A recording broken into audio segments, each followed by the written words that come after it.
tu gracia, que sea tu misericordia, Señor amado, manifestándose en cada uno de tus hijos. Señor mi Dios, conforme a ese amor con que tú nos tienes, oh Dios, ministranos, Espíritu Santo, en esta preciosa noche. También, oh Dios, permite que nuestros hermanos en la fe puedan, Señor amado, también encontrar en este tiempo, mi Dios, Señor, por medio de esta tu casa, Señor, encontrar, Padre, la vía más rápida para poder llegar a tus atrios. Tráelos, Espíritu Santo, conforme a esa misericordia que tú tienes también para con ellos, para que podamos todos disfrutar, oh Dios amado, de este tiempo, Señor, de adoración y de enseñanza de tu palabra.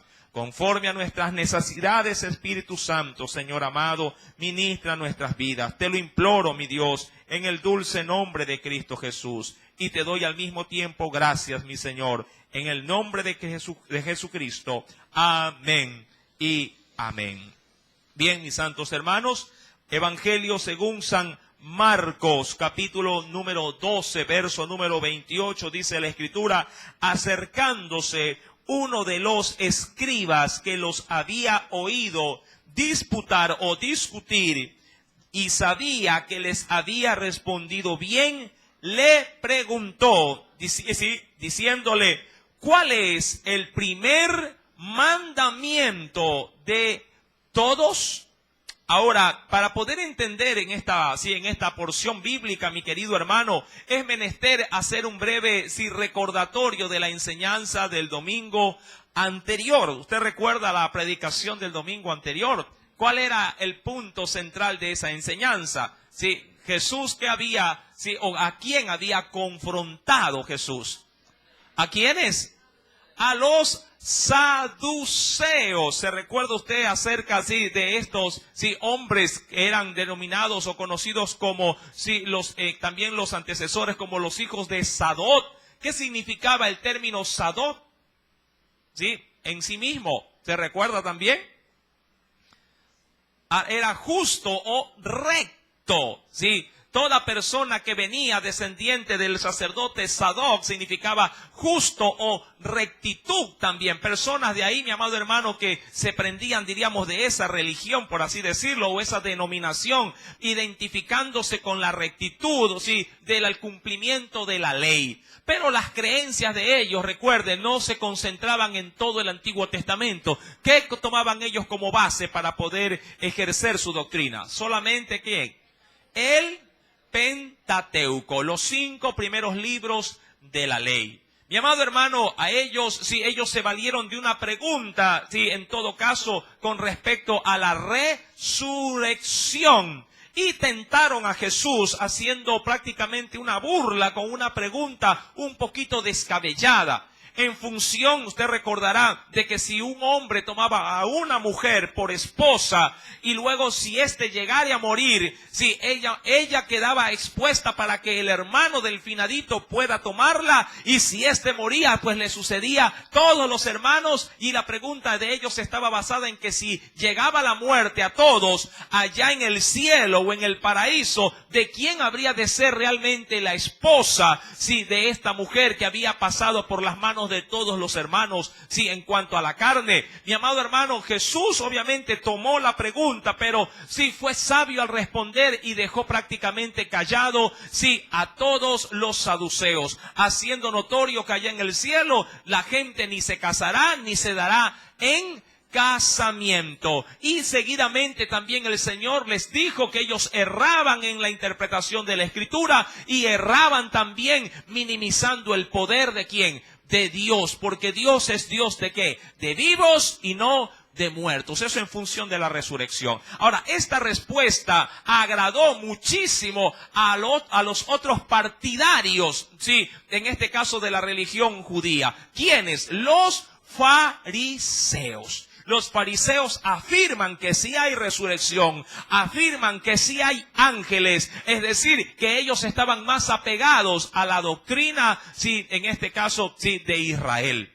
Mi amado hermano, entre esos fariseos que estaban, diríamos, en voz baja, escuchando lo que los saduceos decían en esa pregunta, y al ver que Jesús les había respondido de una manera muy sabia, Sí, cuando vamos al verso 28, mi querido hermano, dice la Escritura, acercándose uno de los escribas, es decir, de quienes estaban presentes pero de manera pasiva en ese lugar, se le acerca a Jesús y dice la Escritura, sí, y sabiendo que había respondido bien, es decir, correctamente, le hace una pregunta más.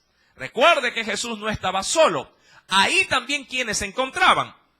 Los saduceos también, pero ya estaban todos, sí, cabizbajos o callados o avergonzados ante la sabiduría de Jesús. También estaba el pueblo y obviamente los fariseos. Y le hace una pregunta muy importante. ¿Cuál es esa? ¿Cuál es el primer mandamiento de todos? Ahora, hay que analizar, si bajo el contexto bíblico, si por qué nace la pregunta, para poder determinar si esa pregunta venía de buena intención o de mala intención. Usted sabe, mi amado hermano, que una persona astuta de corazón puede, diríamos, dejar como carnada una interrogante y en función de eso, de acuerdo a la malicia del corazón, pudiera tomar acciones negativas o acciones también positivas. Por ejemplo, si un papito diría en una casa, a manera de querer sonsacar algo, dijera en una casa, disculpe, ¿quién ha cogido la billetera el día de hoy? Así solamente. Ahora, si el papá sabe que le falta dinero, sí, los hijos que lo han cogido, ¿quién va a responder yo la cogí? ¿Ah? Pregunto yo, ¿respondería alguien, verdad? En este caso, sí, que ha tomado la billetera. Todos los hijos guardaran, ¿qué cosa? Silencio. Pero el papá, sabiendo que puede hacer una pregunta tan visible como esta, tan obvia, el papá diría, yo no voy a preguntar de esta manera, sino que más bien voy a decir, ¿quién de ustedes se ha comprado algo en este día o en esta semana? Ahora, el papá sabe, por lógica, que los hijos no tienen dinero. Y no faltará uno que diga, ay, yo lo vi a mi hermano que estaba con una funda de cachito. Se me ocurre. Y obvio, el papá, ¿qué sacará con esa pregunta? Sus propias conclusiones. Es decir, ¿y a este quién le dio dinero? Y por ahí se va, ¿verdad? Bueno, de la misma manera, es decir, que hay preguntas que conllevan astucia. Hay preguntas que conllevan de alguna manera maña, por así decirlo, para poder llegar a un fin.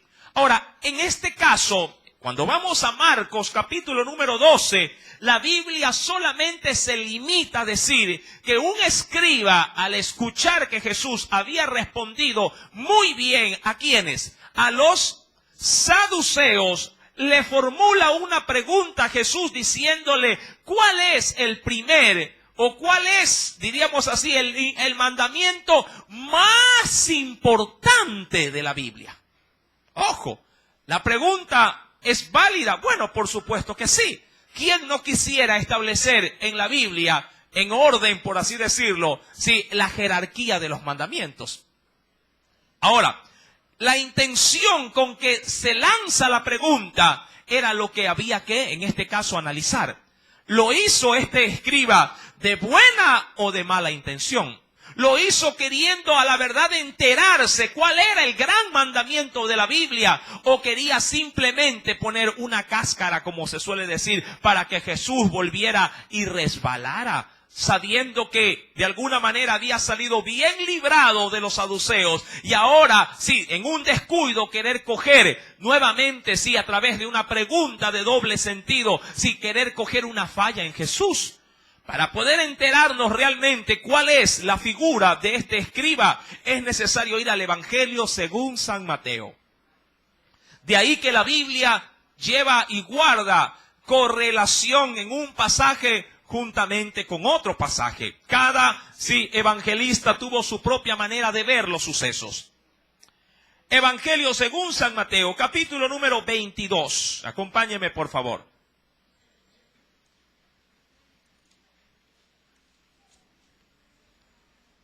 Versículo número 34 y 35.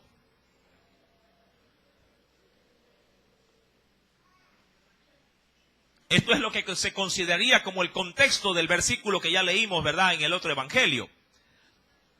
¿Ya lo tiene?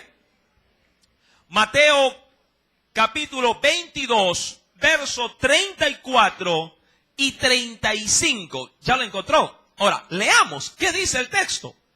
Entonces, los fariseos, es decir, que no había uno solo, habían muchos, oyendo que había hecho callar, ¿a quiénes? A los saduceos. Ya sabe usted por qué y cómo fue. Se juntaron, dice ahí, a una. ¿Quiénes? Todos los fariseos.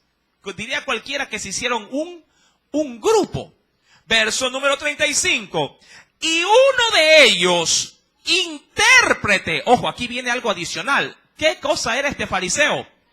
Un intérprete de la ley. Diría cualquiera, conocedor o no conocedor de la Biblia.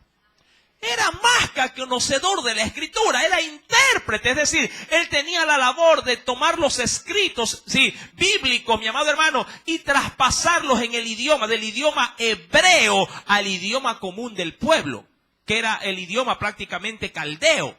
Mi querido hermano, sí, estos hombres eran intérpretes de la ley y en el caso particular, dice la Escritura, que quienes se reunieron, sí, sacaron a uno de ellos para que le vaya y le haga otra pregunta a Jesús. Ahora, ¿con qué intención lo dice? Verso número 35, preguntó, dice ahí, ¿por qué cosa? Por darle alguna felicitación. Le preguntaron por tentarle. Y aquí está la verdadera intención de la pregunta. Un intérprete de la ley, alguien que traduce un libro, por así decirlo, a otro idioma, deberá saber todo lo que en este caso, la Escritura mencionaba. Claro que este intérprete sabía a ciencia cierta cuál era el más grande mandamiento de la Biblia. Claro que ese intérprete tenía establecido aún el pasaje exacto donde la Biblia menciona, entre otras cosas, uno de los más grandes mandamientos de la Biblia, que hoy lo vamos a ver. Pero, mi amado hermano, la intención con que se le hace a Jesús la pregunta no era, en este caso, de manera positiva. Era una pregunta con la única ocasión de ver nuevamente en él una falla doctrinal. Mi querido hermano, esta pregunta, pues recuerde, de acuerdo al versículo número 35, se la hace con una sola intención. ¿Cuál es esa? Le preguntaron por tentarle, diciendo, verso 36, Maestro, ¿cuál es el gran mandamiento de la ley? Ahora bien, mi amado, nace una pregunta adicional. ¿Por qué le hacen la pregunta? ¿Cuál era la intención? Ya sabemos que era para tentar, pero ¿por qué esa pregunta? ¿Qué querían establecer, mi amado hermano, en Jesús? ¿A dónde querían llegar con esa pregunta? Mi amado, a que Jesús desvalorizara los otros mandamientos. Y eso lo hubiese metido también en un gran problema con el pueblo y también con los fariseos. Si usted se pone a darle énfasis a un mandamiento bíblico, por así decirlo, y desvaloriza a otro, alguien podría llegar a decir, uy, este hombre tiene o a la verdad, tiene una preferencia, o es en este caso, de pronto tipificado como una persona que pertenece a una secta, donde las sectas tienen como denominador común es que realzan unos mandamientos y otros los desvalorizan. Sí, de ahí que mucha gente se prende, por ejemplo, con la doctrina del día sábado, el día de reposo. Y se va por ahí. Y hay que santificar el sábado, y hay que honrar el sábado, y que no hagamos nada el sábado. Pero de toda la Biblia, no solamente la Biblia se concentra en ese mandamiento, hay otros mandamientos también.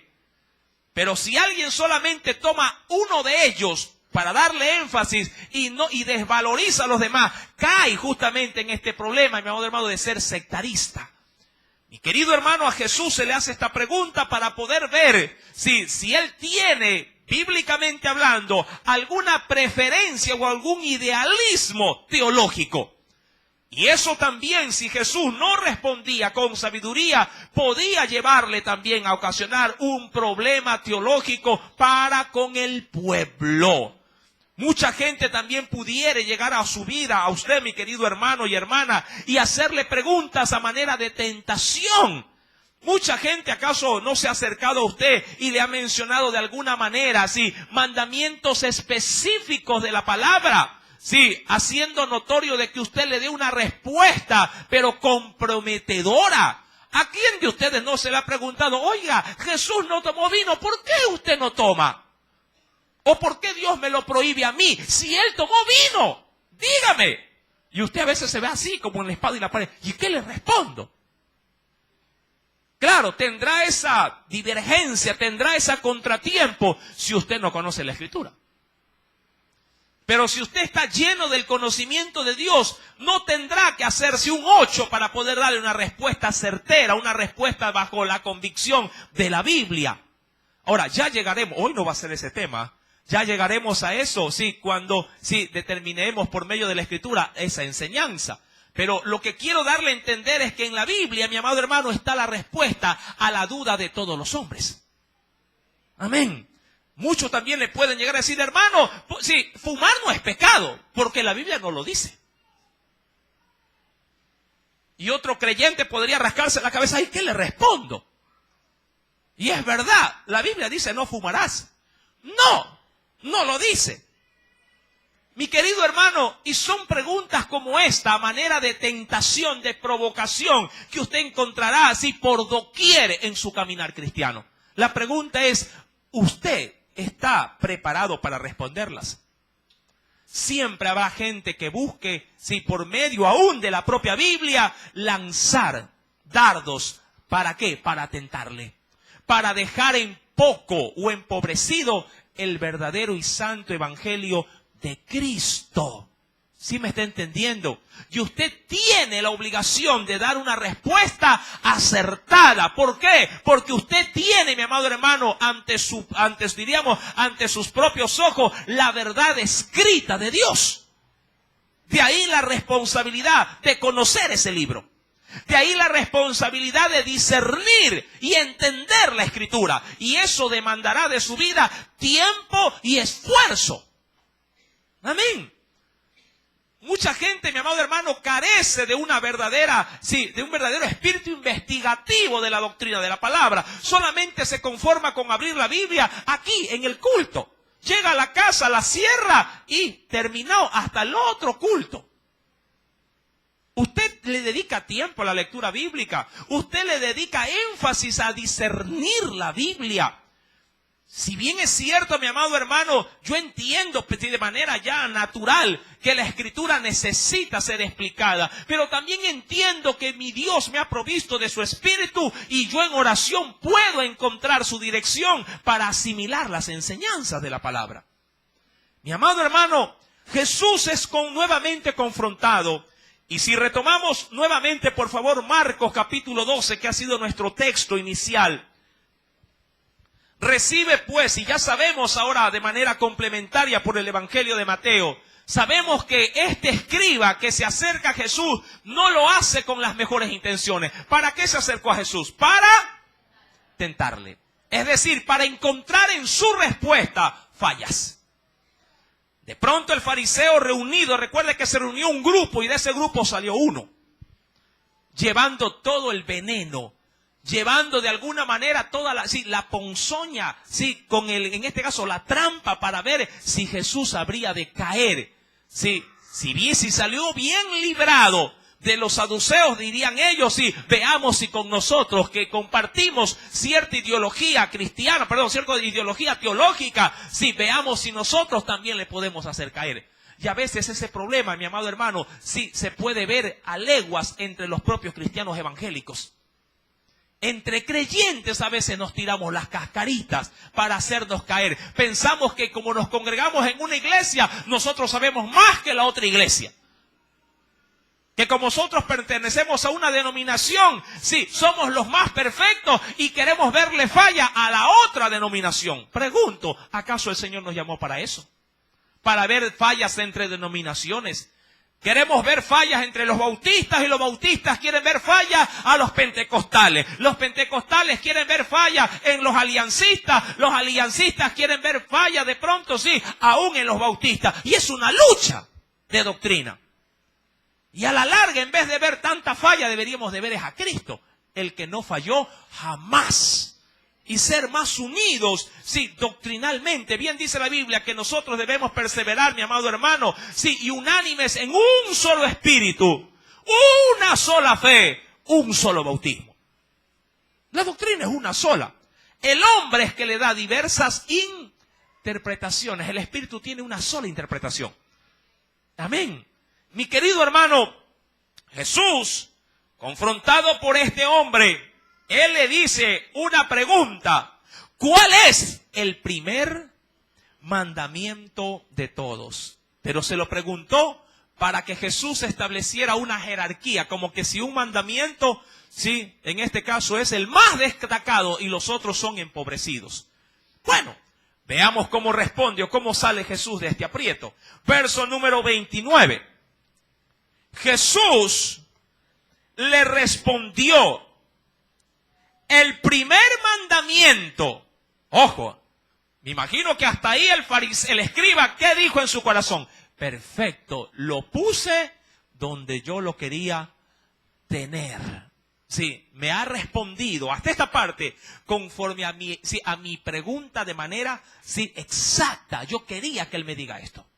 Verso número 29.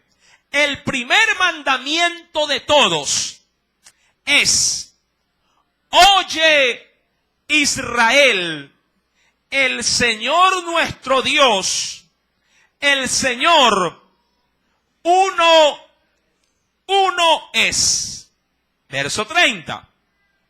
Y amarás al Señor tu Dios con todo tu corazón y con toda tu alma y con toda tu mente y con todas tus fuerzas.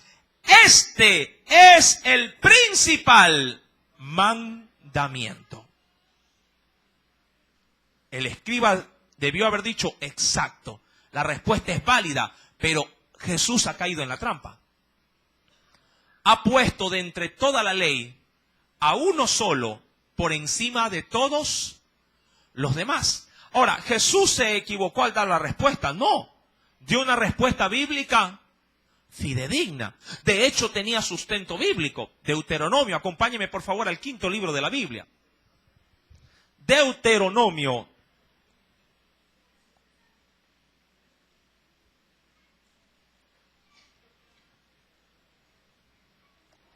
Capítulo número 6.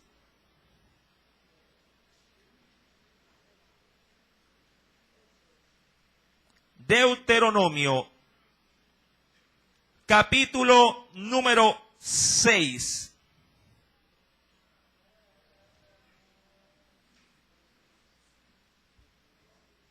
¿Lo tiene? Versículo número 4. Deuteronomio, capítulo número 6, verso número 4.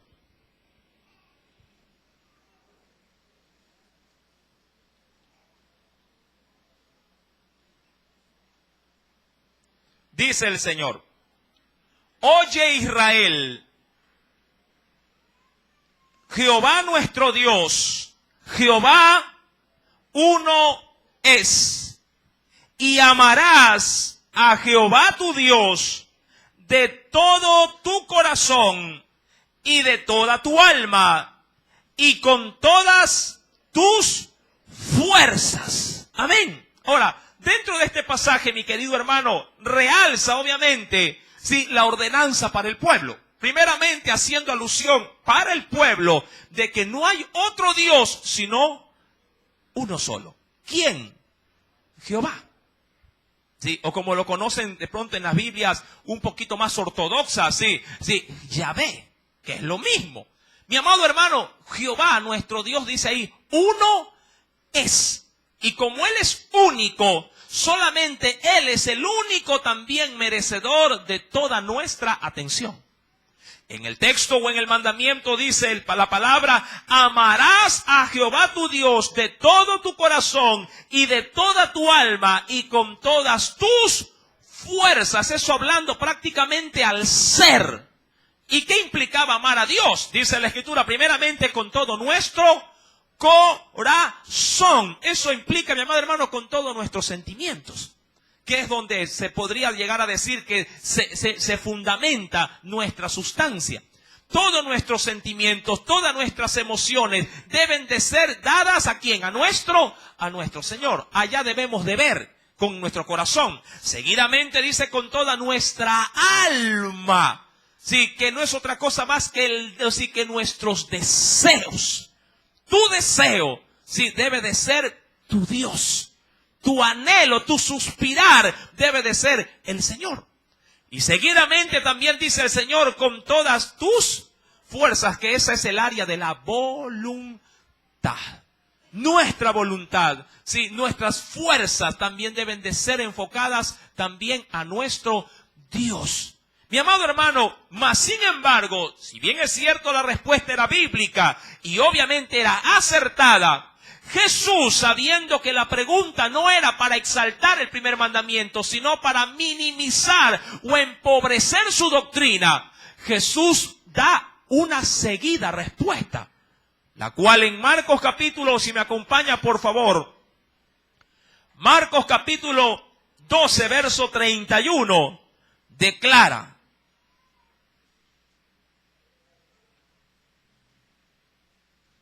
¿lo tiene? Evangelios según San Marcos, capítulo número 12.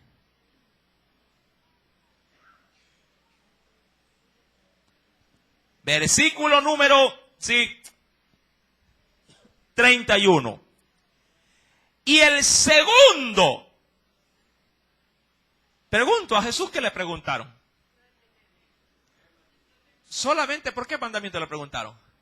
Dinos cuál es el primer, sí, y gran mandamiento. Recuerde la pregunta: ¿cuál es el primer mandamiento de todos? Pero ¿por qué Jesús ahora va a dar el segundo? Mi amado hermano, en una oportunidad a mí se me preguntó algo semejante.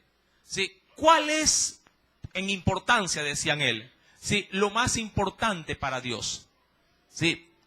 ¿El conocimiento de la palabra o la oración? Si lo quiere poner en un estante, ¿qué pondría usted primero?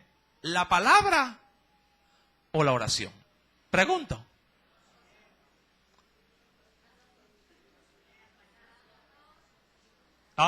Que se lo haga otro creyente, por la misma pregunta. Hermano, ¿qué es más importante? Me preguntaron a mí. ¿Qué es más importante? ¿Conocer u orar? Pregunto, ¿usted podría primeramente separar la respuesta? ¿Podría dejar esto es más importante que lo otro? Importante es orar. Importante también es ¿qué cosa? La palabra. Pero alguien podría decir, sí hermano, pero la palabra es la que me enseña todas las cosas, de la cual si no oro, igual puedo guiarme por la palabra. Pero si no oro al mismo tiempo, ¿qué pierdo en mi vida si no oro? Comunión con Dios.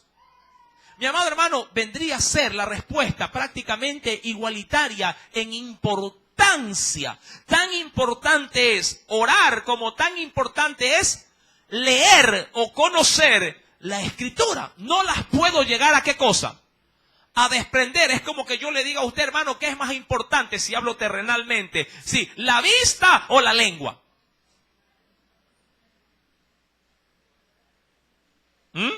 Si a usted le dieran a elegir, ¿qué quieres tener? Hoy mismo te lo arranco. ¿Los ojos o la lengua? ¿Qué elegiría usted?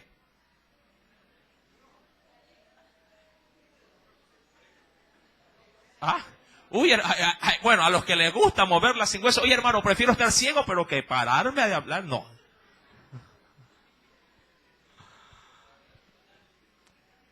No hay forma, en este caso, de minimizar la importancia de los órganos en el cuerpo, porque el uno se necesita juntamente con el otro. Jesús da la primera respuesta y obviamente hasta ahí el escriba había encontrado la respuesta que él quería oír. Que Jesús solamente dé valor ¿a qué cosa? A uno de muchos mandamientos. Si bien es cierto, el primer y gran mandamiento encerraba prácticamente casi toda la ley que conlleva la única exclusividad, sí, de poner a Dios sobre cualquier otra cosa. Porque si hablamos, por ejemplo, de este primer y gran mandamiento que me dice que debo de amar a Dios, por ejemplo, con todas mis fuerzas, incluyo sin darme cuenta que yo también debo de honrar a Dios ¿con qué? Con mis posesiones, con mis bienes. Porque Él es el que me da las fuerzas para trabajar. Y una vez que el Señor me bendice a consecuencia del fruto de mi esfuerzo, y yo traigo a Él, por ejemplo, diezmos, ofrendas y cosas semejantes, estoy honrando a Dios ¿con qué cosa? Con mis fuerzas, y lo estoy llamando. Cuando sujeto mi cuerpo y vengo a la iglesia, estoy honrando a Dios con todas mis fuerzas. Cuando me doblego a mí mismo, sí, y me someto a la oración, doblego mis rodillas, lo estoy adorando con mis fuerzas.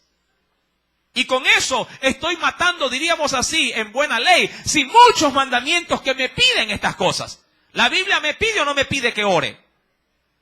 ¿Me pide o no me pide? Claro. El Señor me ha dicho que debo de orar para no caer en...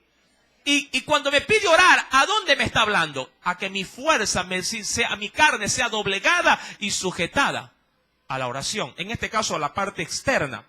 Pero claro, juega otro rol importante también lo interno. Porque para poder orar no solamente tiene que someterse mi cuerpo, también debe de someterse mi alma.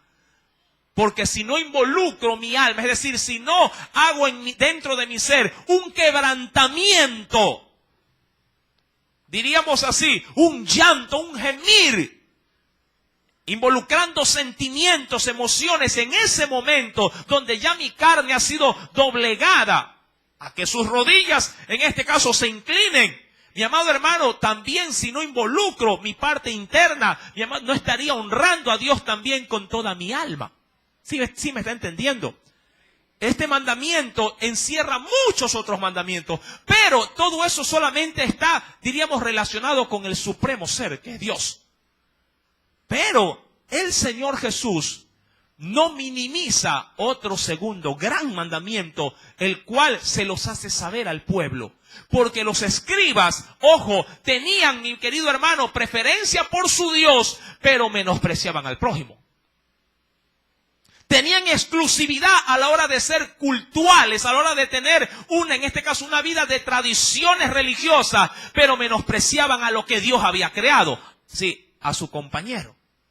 Dice la Escritura, mi querido hermano, en el verso número 31, y el segundo es semejante ¿a cuál? Es semejante a este, ¿sí? Amarás a tu prójimo como a ti mismo.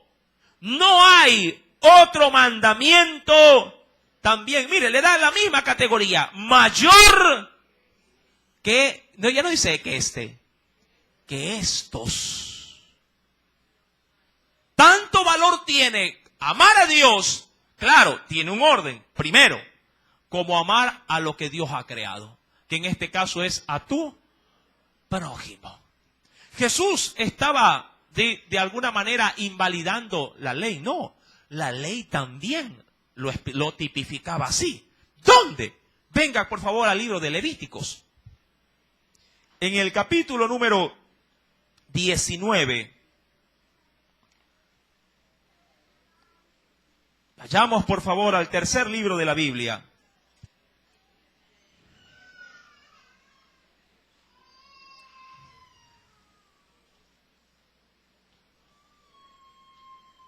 ¿Lo tiene?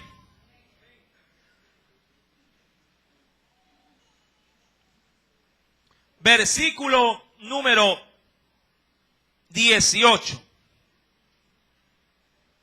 Levíticos capítulo 19, verso número 18. No te vengarás, ¿sí? Es decir, no harás justicia por tu propia mano, ni guardarás rencor a los hijos de tu pueblo. Mire qué cosa, qué mandamiento tan precioso. Recuerda cómo inicia. Es decir, no te vas a desquitar cuando te hacen daño. Segundo, no vas a guardar en ti, ¿qué cosa? Rencor, sí, o pesar. Verso número 18, contra los hijos de tu pueblo, sí, sino amarás a tu prójimo como a ti mismo. Y lo firma porque dice ahí, yo, eso significa, sí, yo soy el que te lo estoy ordenando. Amén. Es como que le pone una firma al final y dice, yo te lo ordeno, toma. Mi amado hermano, este mandamiento no es menos importante como el mandamiento también de amar a nuestro Dios. Mucha gente puede llegar a pensar dentro de su... No sé cuántos vinieron el día de hoy por la mañana. ¿De quién estábamos nosotros analizando? ¿Sí? De un hombre llamado Micaía, ¿verdad? Que de manera particular aprendimos, sobre todo en ese texto bíblico, de que este hombre establece para sí su propia forma de culto. ¿A quién? A Dios. ¿Pero qué utilizó en su propia forma de culto? La adoración ¿de qué? De imágenes, de ídolos. Y se estableció como para poner todavía más peso de discordia en su vida espiritual. Estableció su propio, ¿qué cosa? Su propio sacerdote. Él mismo lo consagró, él mismo le impuso las manos y él mismo lo puso al frente y le dijo, guíanos tú. Claro, este tipo de sacerdocio fue obviamente fue puesto por imposición humana y fue un hombre asalariado, porque tuvieron que pagarle, ¿cuánto le pagaban anualmente? 10 ciclos de plata. Mi querido hermano, no es como el hombre decía, recuerda usted en Proverbios capítulo 14, ¿qué decía ese texto bíblico? Que hay caminos que al hombre le parecen rectos o derechos, pero ¿qué pasa con ese camino? Es camino de muerte.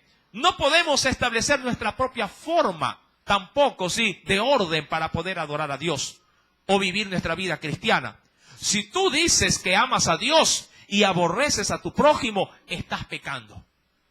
Mucha gente también establece, aún dentro de las filas cristianas, establecen este tipo de culto. Y se dicen a sí mismos, hermano, yo para Dios, toda mi honra, para Él es todo mi corazón. Pero a ese desgraciado que está ahí al frente, no lo puedo ver ni en pintura. Digo, ¿qué clase de cristianismo es ese? Cuando el Señor, ¿qué me ha dicho en Levítico 19? No me vengaré y ni siquiera debo de guardar, ¿qué cosa? Ni siquiera debo de albergar en mi corazón rencor o dolor. Sí, porque me han hecho, en este caso, algún desaire. Y dice ahí, no contra el hermano, sino contra tu prójimo, los hijos de tu pueblo también. Mi amado hermano, si usted ama a Dios, tiene que amar también a la persona que está a su lado. Prójimo significa próximo. Persona que está a tu alrededor. ¿Quién está a tu alrededor? Si a veces entre hermanos dice, oye, ese hermano me cae mal. No me ha hecho nada, pero me cae mal. ¿Por qué le cae mal a su hermano? No, que como no sé, lo veo medio raro, dice así. Ahora, no todos los hermanos somos iguales. Hay quienes son risueños, hay quienes son serios, ¿verdad? ¿Sí o no? Hay hermanos que como no se ríe de mi chiste, entonces me cae mal. Nadie, mi amado hermano, de los que estamos aquí somos iguales. Todos somos diferentes. Sí, y Dios a todos nos amó por igual. Gordos, delgados, bajos, altos, ¿verdad? Guapos, no tan guapos. A todos el Señor nos ha amado igual. Amén. Mi querido hermano, cuando retomamos, por favor, luego de haber analizado estos dos versículos de manera esencial, vamos al versículo número, ¿verdad? 31, en la parte final el Señor le dice a este escriba, obviamente ante la audiencia de los demás, si amarás pues a tu prójimo como a ti mismo, no hay otro mandamiento mayor. Y me encanta porque cuando se refiere al amor al prójimo, no lo menciona como algo separado del primero. No hay otro, dice aquí, mandamiento mayor que estos. Ahí pone el plural. Es decir, que Jesús no desprendió el primero del segundo. Ambos los encerró en uno solo. No hay mayor mandamiento. No dijo mandamientos. Porque para Dios o para el Señor es tan importante amarlo a Él como amar a nuestro prójimo.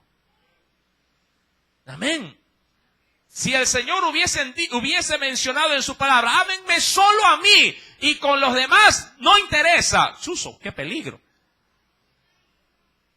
¿Cómo seríamos si así que hay el mandamiento, a veces en las iglesias, mi amado hermano, hay disensiones, divisiones, peleas, riñas.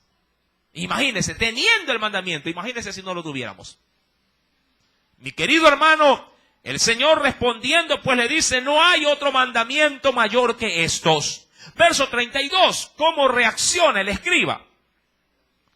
Entonces el escriba le dijo, bien, maestro, verdad has dicho, que uno es Dios y no hay otro fuera de él. Ahora pregunto, ¿él sabía esto? Por supuesto que lo sabía. ¿Qué cosa era él? Intérprete de la ley. Verso 33, pero aquí yo diría que le empezó a hablar, pero tuvo que hacerlo. Y él, amarle con todo el corazón, ¿con más? Con todo el entendimiento, con toda el alma y con todas las fuerzas.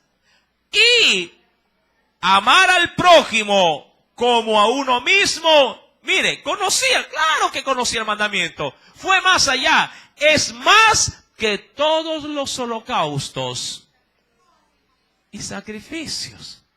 Mi querido hermano, lo penoso de esta situación es que ellos tenían muy claro el concepto, pero en la práctica hacían totalmente lo opuesto. Mi querido hermano, para muestra tan solamente un botón, acompáñeme por favor a la Escritura y veamos un breve ejemplo bíblico con respecto, sí, a este tipo de respuestas, pero comparados con, diríamos, con un estándar de vida de un religioso, sí, de la época. Venga por favor conmigo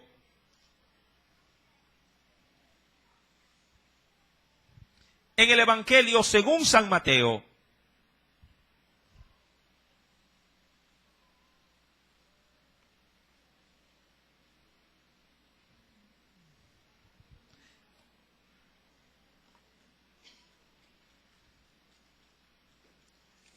Deme un segundito.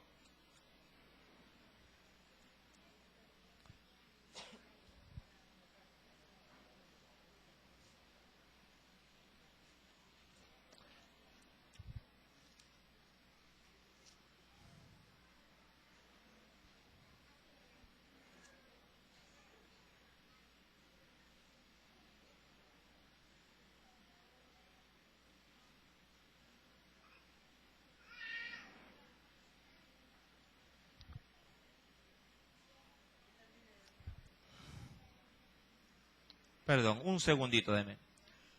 Un texto no lo tenía en referencia, pero vale la pena poderlo mencionar.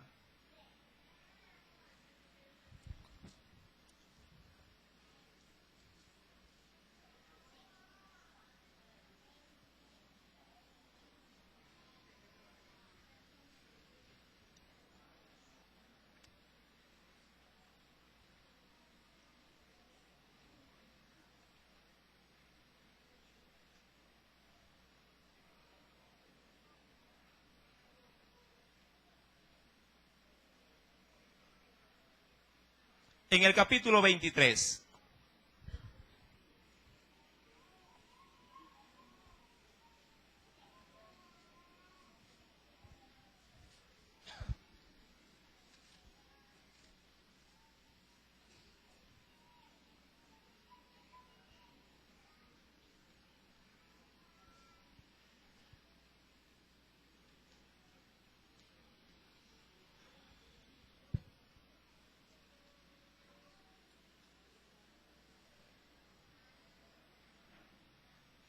Perdón, Marcos capítulo 7, ya lo encontré. Marcos 7, perdón. Marcos capítulo 7. Este texto no estaba dentro del estudio, pero creo que es más que válido toparlo. ¿Lo tenemos? Verso número 9.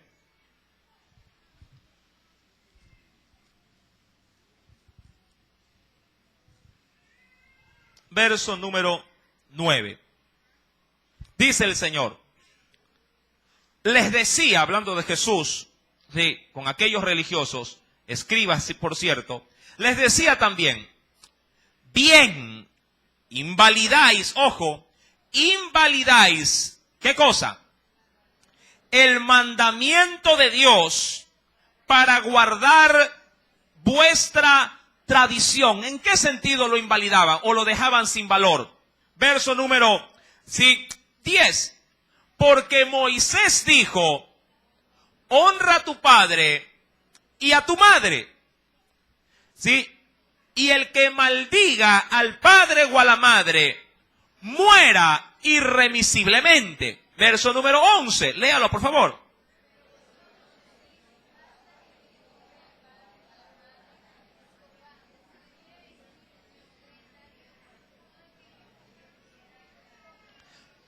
Verso 12, y no le dejáis hacer más por su padre o por su madre. Ahora, ¿qué implica este asunto que hemos leído? Mi amado hermano, en la religión, ojo, tradicional de un hombre, en este caso sujeto por medio de las enseñanzas de los escribas y fariseos, ellos tenían, mi amado hermano, una tradición, ojo, tradición. ¿Cuál era esa? Que si ellos de manera prematura, por ejemplo, si decían dentro de sí, voy a dedicar o consagrar, vamos a suponer que esto sea una, qué sé yo, una funda de pan. Y decían, esto es para mi Dios. Y establecían por medio de un voto de que esa ofrenda es como Jesús la determina, corbán. ¿Qué cosa? Ahí está la traducción de lo que era corbán. ¿Qué cosa era corbán? Era la ofrenda dedicada ¿a quién? A Dios, pero de manera anticipada, antes de entregárselo a Dios. Es como cuando usted ya separa algo para poder pagar una cuenta. ¿Cuántos hacen este tipo de organización? Saben que tienen gastos fijos y dicen dentro de sí, este dinero que lo voy a dejar, por ejemplo, en este reservorio, no lo coge nadie porque es para pagar de pronto, ¿qué cosa? La luz, el agua, sí, y los gastos propiamente, sí, fijos que tenemos en casa. Mi querido hermano, así los fariseos cogían ciertos productos o aún cosas, mi amado hermano, que ya ellos previamente establecían y decían, esto es para Dios, esto es corbán. Ahora, ¿qué particularidad había en eso? Que si acaso, mientras ellos, mi amado hermano, sí, teniendo este reservorio, venía alguien a la puerta y les decían, por favor, ¿no tendrán un pancito que me regalen? Me estoy muriendo de hambre. Ellos, puede ser que hayan tenido ya guardado, de pronto en la nevera, sí, o ahí en una bodega, tenido guardado pan. Pero ya le habían, ¿qué cosa? Puesto la etiqueta de qué cosa, de que esto era corbán, dedicado ¿a quién? A Dios. Ellos decían, tengo, pero no te puedo dar. ¿Pero por qué no? Sí, es que es para Dios. Es corbán. Y esta tradición que la enseñaban como que si fuese mandamiento, quien la oía se iba, mi amado hermano, perdone la expresión, como el perrito que va con el rabito entre las piernas, agachado y diciendo, bueno, está bien, te entiendo, es algo que ya has dedicado a Dios, y se iba, sí, muerto de hambre.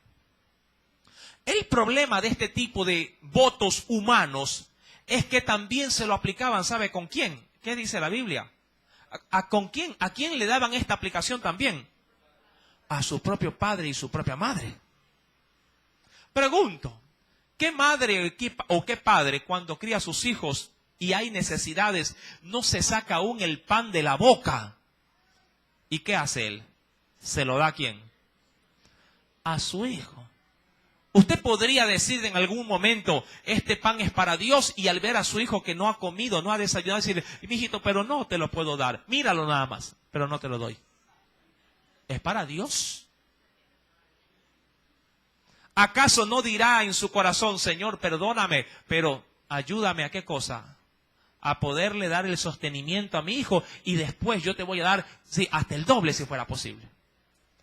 Mi querido hermano, esta situación a Jesús, diríamos así, no la dejaba pasar. Decía, es imposible que ustedes a su propio padre y a su propia madre que están en necesidad y golpean la puerta de su casa, ustedes escribas y fariseos, sí, pidiéndole la ayuda para poder recibir y sacarlos de un aprieto, ustedes vengan y le digan, es Corbán. ¿Sabe cuál era el problema de este mandamiento? Obviamente basado en tradiciones de hombre, es que ellos, aun cuando había, mi amado hermano, cosas que no estaban dedicadas a Dios, igual por no dar, por su egoísta corazón, les decían, es Corbán, y eso también es Corbán, y esto también, todo era Corbán. Y era utilizado, ¿para qué? Para no dar. Para poder reservarse para sí, en este caso sus bienes, y no verse perjudicado en nada. Y de esa manera, no cumplían el segundo y gran mandamiento. ¿Cuál era ese? Porque el que ama al prójimo, aun cuando lo ve en necesidad, ¿qué hace con el prójimo? Le da lo que necesita. Mi querido hermano, tan empobrecida estaba la religión tradicional que incurrían en desfachateces como estas para poder minimizar su relación, con su prójimo. Porque pensaban que al hacerlo con Dios ganaban más votos que hacerlo con alguien de esta tierra. No pretendas, mi amado hermano, decirle al Señor, Señor, te amo, Señor, tú eres lo más precioso de mi vida. Pero cuando vas a tu casa le dices a tu mujer, a tu esposa, a tu compañera, si le dices que no la quieres, que no la amas, que la aborreces, que es una basura. Y al poco tiempo darte la vuelta y mirar al cielo, Señor, eres precioso, eres lindo, eres hermoso. No tiene coherencia. Mi amado hermano, nuestro lenguaje y nuestra forma de ser ha de ser único, no solamente con Dios, sino con lo que Dios ha puesto a nuestro lado. Y el primer prójimo que tiene, en este caso, todo hombre de familia, es su mujer. ¿Qué significaba prójimo? Próximo. La persona que está más cercana a ti. ¿Y quiénes son los más cercanos a ti? Si eres hijo, ¿quién es la persona más cercana a ti? Tu padre, tu madre. Si eres esposa, ¿quién es tu persona próxima? Tu prójimo, ¿quién es? Tu esposo, tus hijos. Igualmente viceversa con el marido. Mi querido hermano, si estás de pronto en un aula de clase, ¿quién es tu prójimo? Tus compañeros, tu maestro. ¿Cómo le dices al maestro? ¿Ah? Y peor si te entrega con mala nota. Toma, 0-2. Ojalá se muera, dice. Es tu prójimo. No guardarás, ¿qué dice la Biblia? Rencor con tu prójimo. Tienes que amarlo, como de la misma manera, no digo en la intensidad, porque la intensidad de amor que el Señor demanda es total. Pero el Señor demanda para mi prójimo también el amor como que si me amase a mí mismo. Mi querido hermano, concluyo con lo que dice Marcos capítulo número 12, versículo 34. Jesús, entonces, viendo que había respondido sabiamente, le dijo, ojo, y aquí usted sabrá por qué el Señor lo dice de esta manera, no estás lejos del reino de ¿quién? De Dios. ¿Por qué le dijo que no estaba lejos? No le dijo que estaba ya en el reino de Dios. Porque el mandamiento lo vivía a medias. ¿Con qué intención? O diríamos así, ¿qué esperaba? En este caso el escriba, escuchar de Jesús. Solamente el primer mandamiento. Amar a Dios. Porque para ellos vivir el segundo ya era de fuerza. Y Jesús le responde diciendo, no estás lejos del reino. No significa que estaba en el reino, pero estaba próximo al reino. Pero recuerda que el Señor no te quiere de lejos en el reino, el Señor te quiere metido en el reino de Dios. Amén. ¿Sabes por qué? Porque tú eres un mensajero de ese reino.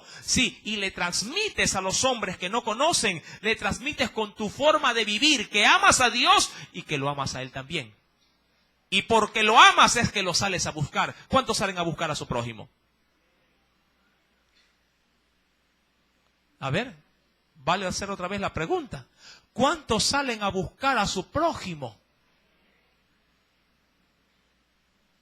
Si tu hijo no entra a la casa, lo sales a ver. Ah, hasta con palo en mano. Si es que no entra. Tú puedes dormir cuando tu prójimo, el de tu casa, no ha llegado.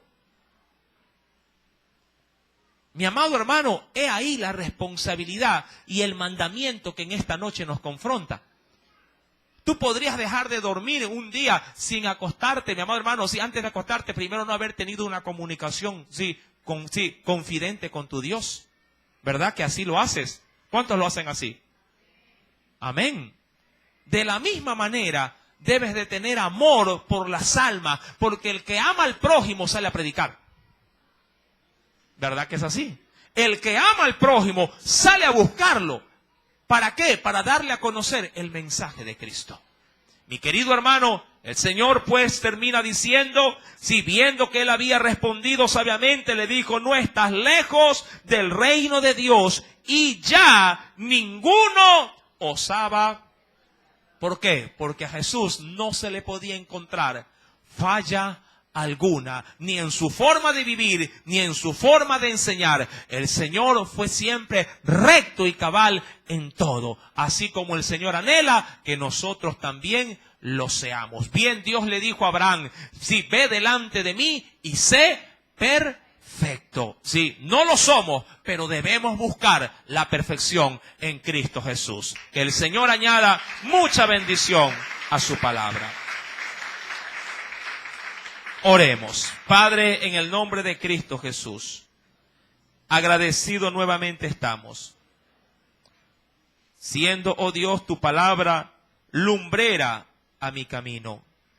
Permíteme, Espíritu Santo,